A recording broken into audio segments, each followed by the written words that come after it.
I'm Dave, and I'm the storyteller for Zombie Farms. Tonight, I'm going to tell you the story of the Groth.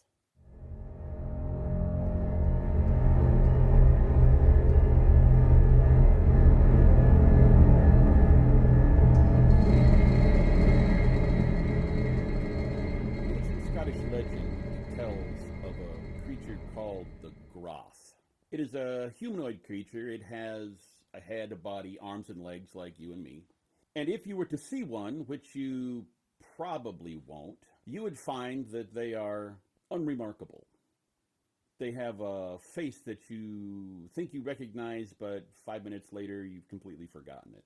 Now, a Groth will attach itself to one human being and stay with that person for the rest of its life. Why? Because a Groth draws its life energy by sucking the life force out of a sleeping person. When a Groth first attaches itself to you, it lives on the roof of your house, directly above the sleeping person. As the relationship between the Groth and the human continues, the Groth draws more energy from the person, and sooner or later, it may be a few weeks, it may be a few months, they wake up and they feel like, I just didn't have a good night's sleep, you know? By that time, the Groth has moved from the roof down into the attic. A few weeks or months later, the person wakes up in the morning feeling like they've starting to come down with the flu or a cold. They will wake up feeling like they can't go to work, they have to call in, or they can't get to school. By that time, the Groth has moved from the attic, and they'll be living on the ceiling of the person's darkened bedroom. And sooner or later, the person will become so weak that they can barely get out of bed and perform the things that they need to do to be able to function, like make themselves breakfast or get dressed even. And by that time, the Groth is laying right on top of the blankets while the person is sleeping. Now, like I said, you'll probably never see a Groth, and you'll never feel one, but you can feel its effects. If a Groth attaches itself to you, you can move across town, you can move across the country, you can move halfway around the world. And the Groth would be able to find you eventually. And they do that based upon the things you've touched. Your clothes, your car, your wallet, your keys, your eyeglasses. I want to tell you a story about a man that lived in Athens. His name was Adam McAmish. Adam was a computer programmer. He lived alone. His grandfather came from Scotland. Adam had a casual friend named Caleb. And one night, Caleb comes by and knocks on the door and says, "Dude, you got to help me out. I got gasoline all over my clothes. I got to get out of these things. The smell is killing me. Can I go take these clothes off? You give me some fresh clothes. I promise I'll bring them back when I get them washed up." He says, "Sure." So Caleb went into the bathroom. Adam went into his closet. He comes back out, hands the clothes through the bathroom door, and waits for Caleb to change. And he waits, and he waits, and he waits. 10 minutes later, he hasn't heard anything from Caleb. So he knocks on the door. "You all right in there?" 5 minutes later, he pounds on the door. Boom, boom, boom, boom. "Caleb, you okay? What's going on?" Adam starts to think.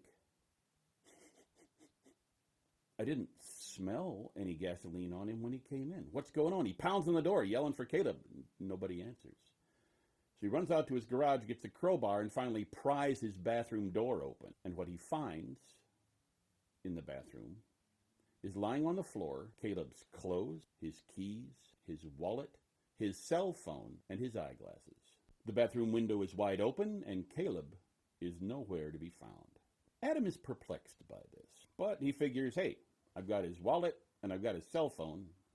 I'm bound to see him in a day or two. A week goes by, not a word from Caleb. A couple of 2-3 weeks later, Adam has pretty much forgotten the entire episode, because you know how it is when, you know, the things in your daily life kind of get to you, and you put the things that happened 2 weeks ago in the back of your head and they just get covered up.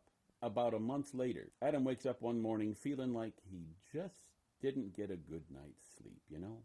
couple of months after that, he's feeling like he's coming down with a cold. He goes to his doctor, see if she can give him something for whatever it is that's ailing him. She checks him out, and she says, Adam, there's nothing physically wrong with you. I can't give you anything for what you don't have. A couple of months after that, he's having to call into work and work from home because he just doesn't have the energy or the strength to go to work.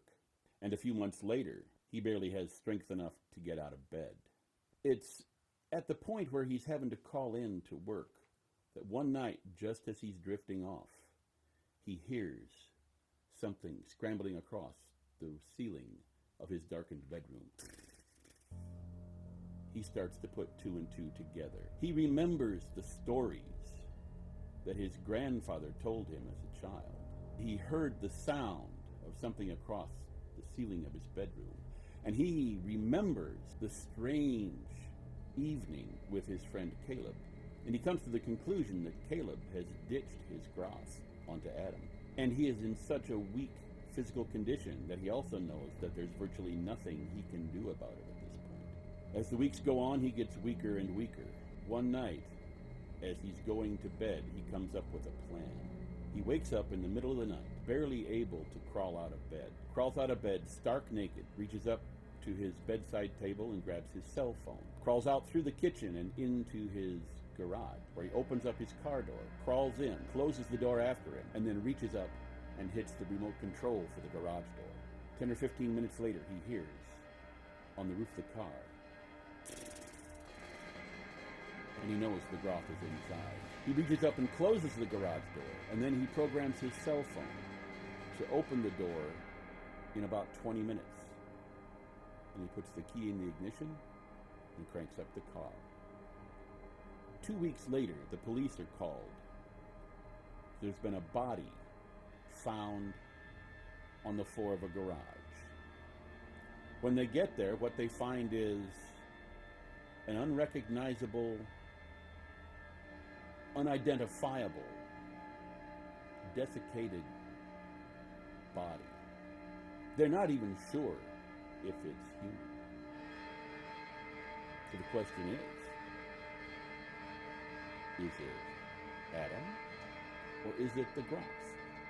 As the police crime scene van drove away that evening, no one saw the shadowy figure clinging to the roof of the van as it went down the street.